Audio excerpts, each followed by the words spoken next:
क्या आपको पता है इस दुनिया में एक ऐसी किताब भी है जिसको कोई आज तक पढ़ नहीं पाया है, या ऐसा कह सकते हैं कि कोई जिंदा इंसान उसे पढ़ नहीं पाया है। एक ऐसी किताब जिसके ना तो राइटर का नाम पता है और ना ही ये पता है कि ये कब लिखी गई है। इनफैक्ट इस किताब का तो कोई नाम ही नहीं था। इसमें मौजूद हर एक शब्द अलग अलग लैंग्वेजेस में लिखा हुआ है जिसे आज तक कोई पढ़ नहीं पाया है। कुछ लोगों का मानना ये है कि ये किताब दुनिया के उन अनकही कहानियों के बारे में बताना चाहती है, और कुछ लोग कहते हैं कि ये किताब दुनिया को ऐसी मेडिसिन के बारे में बताना चाहती हैं जो शायद आज तक बनी भी नहीं गई हैं। उस किताब में ऐसे ऐसे फूलों के पिक्चर्स हैं जो असलियत में इस धरती पर हैं ही नहीं। इस किताब का नाम है वॉयनिच मैन्यूस्क्रिप्ट। तो आइए करते हैं इस मिस्ट्री को डिकोड मेरे यानी डिटेक्टिव विकी के साथ। तो इस किताब को समझने की शुरुआत वॉयनिच नाम के एक बंदे ने की थी। विल्फ्रेड वॉयनिच एक बुक डीलर था। उसे यूनिक तरह की किताबों को पढ़ने और कलेक्ट करने का बहुत शौक था। वॉयनिच ने यह किताब 1912 में रोम के एक जेसुइट कॉलेज से खरीदी थी। वॉयनिच ने जब उस किताब को देखा तो उसका मानना ये था कि इस किताब के कुछ पन्ने गायब हैं, और उस समय इस किताब में कुल 240 पन्ने थे, लेकिन और पन्ने कहाँ थे और उन्हें किसने निकाला था ये किसी को भी नहीं पता था। इस किताब को कुछ हिस्सों में बांटा गया था। इसका पहला हिस्सा था हर्बल, जिसमें वनस्पतियों के बारे में और अलग अलग किस्म के जड़ी बूटियों के बारे में बताया गया था। इसका दूसरा हिस्सा यानी कि एस्ट्रोनॉमिकल में सन एंड मून के पिक्चर्स थे।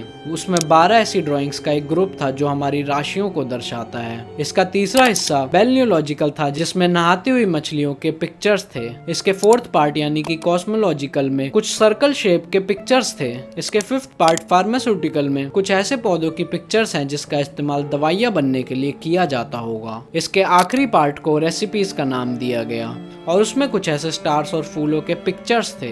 इस किताब में कुछ ऐसे पिक्चर्स भी हैं जिसे सिर्फ माइक्रोस्कोप की हेल्प से ही देखा जा सकता है। किताब को इन हिस्सों में बांट तो दिया, पर सवाल अब भी ये था कि इस किताब को किसने और कब लिखा गया। एक दिन जब वॉयनिच इस किताब को डिकोड कर रहे थे तब उन्होंने इस किताब के फ्रंट पे अल्ट्रावायलेट लाइट डाली और उन्होंने इस पे एक नाम लिखा पाया, और वो नाम था जैकोबस सिनापस। तो क्या जैकोबस ही इस किताब का राइटर था?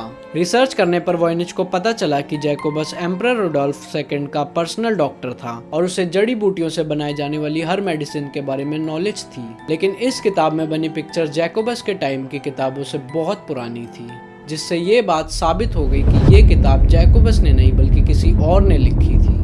लेकिन इस किताब के ऊपर जैकोबस का नाम होना ये बता रहा था कि ये किताब कभी ना कभी जैकोबस के पास जरूर रही होगी। लेकिन इसका असली राइटर कौन था ये बात जानना अभी भी रह गया था। इसी दौरान वॉयनिच को एक दिन अचानक इस किताब के पन्नों में छुपा हुआ एक लेटर मिला, लेकिन ये लेटर क्या था और किसने लिखा था? उस लेटर को पढ़ने पर वॉयनिच को ये पता चला कि ये लेटर 1665 में एक Bohemian doctor Jonas marks mercy ने अपने एक फ्रेंड अथेनेसियस किरचैर को लिखा। तो क्या ये किताब किरचैर ने लिखी थी या फिर इसको जोनस ने लिखा था? जी नहीं, ना तो इस किताब को जोनस ने लिखा था और ना ही किरचैर ने। लेटर को पूरा पढ़ने पर वॉयनिच को पता चला कि जोनस ने अपनी फ्रेंड किरचैर को इस किताब को डीकोड करने के लिए भेजा था, और उसमें जोनस ने उसके असली राइटर का नाम भी लिखा था। इस किताब के असली राइटर का नाम था रॉजर बेकन। ये 13वीं सेंचुरी में एक चर्च में काम करने वाले पादरी थे। माना जाता है कि रॉजर ने ये किताब लिखी तो थी, लेकिन क्योंकि उस समय साइंस ने इतनी तरक्की नहीं की थी और ना ही किसी को उस समय में ऐसी खोज करने का अधिकार था, उस समय ऐसी किसी भी तरह की खोज करने वाले बंदे को जेल में डाल दिया जाता था। रॉजर बेकन ने जब एक बार कुछ ऐसी चीजों को डिस्क्राइब किया कि इंद्रधनुष यानी कि रेनबो कैसे बनता है, लाइट का रिफ्लेक्शन कैसे होता है, तो चर्च के लोगों ने उन्हें जेल में डाल दिया था। और एक और साइंटिस्ट रिचर्ड ने जब इस किताब पर रिसर्च की तो उन्हें पता चला कि इसमें बने सब पिक्चर्स ऐसे बने हैं कि उन्हें सिर्फ एक माइक्रोस्कोप की हेल्प से ही देखा जा सकता है। और ऐसे माइक्रोस्कोप की इन्वेंशन तो 16 और 17 सेंचुरी में हुई थी और फिर घुमा फिरा के बाद फिर से वहीं आ गई, और ये पता चला कि रॉजर बेकन भी इस किताब के राइटर नहीं है। इसके बाद जब मॉडर्न टेक्निक से किताब में लिखी राइटिंग्स को देखा गया तो पता चला इसमें लिखे सब वर्ड्स एकदम सही तरीके से लिखे गए हैं और बहुत ज्यादा सफाई से लिखे गए हैं। जब इसकी इंक को टेस्ट किया तो पता चला कि ऐसी इंक 15 और 16 सेंचुरी में यूज की जाती थी, और इसके जो पेजेस थे वो जानवरों की स्किन से बनाए गए थे।